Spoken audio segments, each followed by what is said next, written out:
Hey guys, welcome to another blog. আজকের ব্লগে আমি একটু এক্সেপশনাল ট্রাভেল করব। আমি এখন আছি মাগুরাতে এবং এখান থেকে আমি যাব প্রথমে ঝিনাইদহ, তারপর সেখান থেকে যাব কুষ্টিয়া এবং কুষ্টিয়াতে 7টা বাজে আমার একটা ট্রেন আছে। এই ট্রেনে করে যাব হচ্ছে রাজশাহী।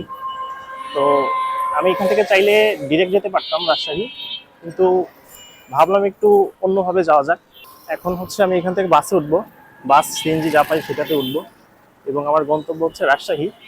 তো ওই পুরো যাত্রায় কী কী জিনিস দেখবো এবং কী কী অভিজ্ঞতা হচ্ছে সবই আপনাদের সঙ্গে শেয়ার করবো আজকের ব্লগে। কুষ্টিয়া যাবে? কত করে ভাড়া, কত?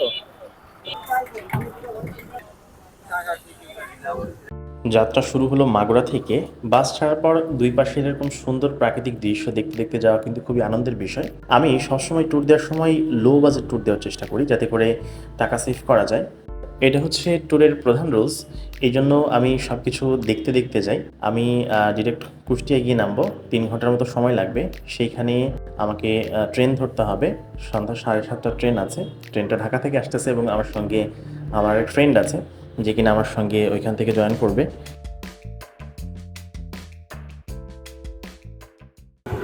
চলে আসলাম কুষ্টিয়া। এখন কুষ্টিয়া 0 পয়েন্টে আসছি। এখান থেকে আমাকে যেতে হবে কোর্ট স্টেশনে। আমার ফ্রেন্ড আসতেছে ঢাকা থেকে, তো ওর সাথে জয়েন করব। তো আমরা দুজন একই বগিতে টিকিট কাটছি। এখন কোর্ট স্টেশনে যাব। মোট 3 ঘন্টা লাগছে মাগুরা থেকে আসতে। যে পথ দিয়ে যাব সেই পথ পেয়ে গেলাম, সেহেতু আর অন্য ট্রান্সপোর্টেশন নিচ্ছি না, যেহেতু আমাদের একদম লো বাজেট ট্যুর দিব। তো সেহেতু এই পথ ধরেই একটু 5 মিনিট হেঁটে গেলেই হচ্ছে স্টেশন পড়বে। তো ভাবলাম রিক্সা টিক্সা না নিয়ে একদম হেঁটেই চলে যাই। রেলওয়ে পথ দিয়ে হাঁটতে খুব ভালো লাগে। এই পথ দিয়ে সোজা হেঁটে গেলে হচ্ছে স্টেশন পড়বে সামনে, তো আমরা স্টেশন পর্যন্ত যাই।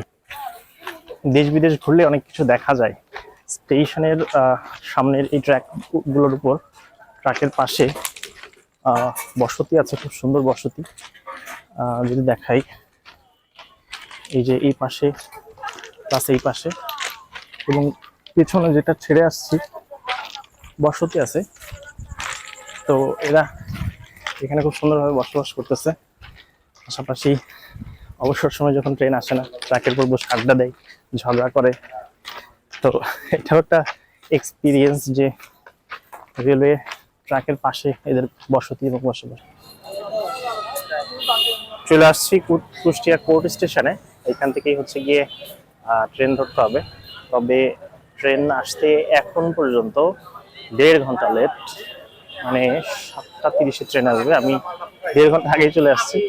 যদিও রাস্তায় কিছুটা টাইম লাগছে, আস্তে আস্তে সন্ধ্যা লেগে যাবে। তো এখন আমাকে এই স্টেশনেই অপেক্ষা করতে হবে ফ্রেন্ডের জন্য। ফ্রেন্ড আসতেছে, সো আসলে তখন ট্রেনে উঠবো, তখন দেখা হচ্ছে। এখন বাজে হচ্ছে রাত 8টা 25। ট্রেন আসার কথা ছিল হচ্ছে 7টা 25-এ।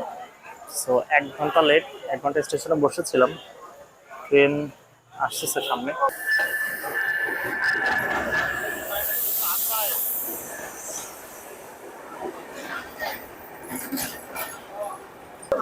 কিরে মামু নাকি লাগে আসছে? 2 ঘন্টা ধরে বেরিয়েছে। এই যে আমার মামা আসছে 2 ঘন্টা পরে।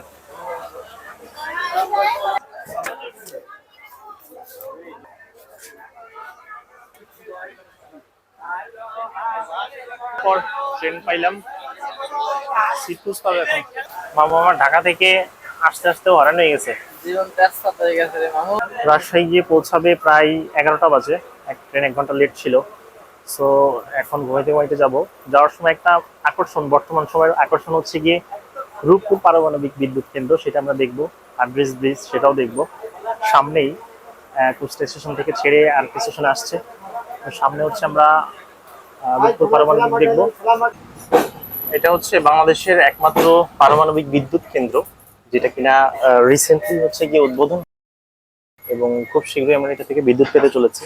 যাত্রাপথে এই একটা জিনিস ছিল দেখার মতো, তো সেটাও আমরা দেখে ফেললাম।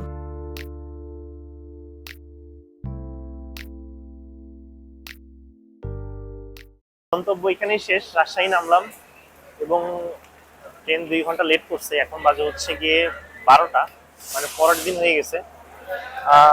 যাই হোক, জার্নিটা মোটামুটি কষ্টদায়ক ছিল। ভালোও ছিল।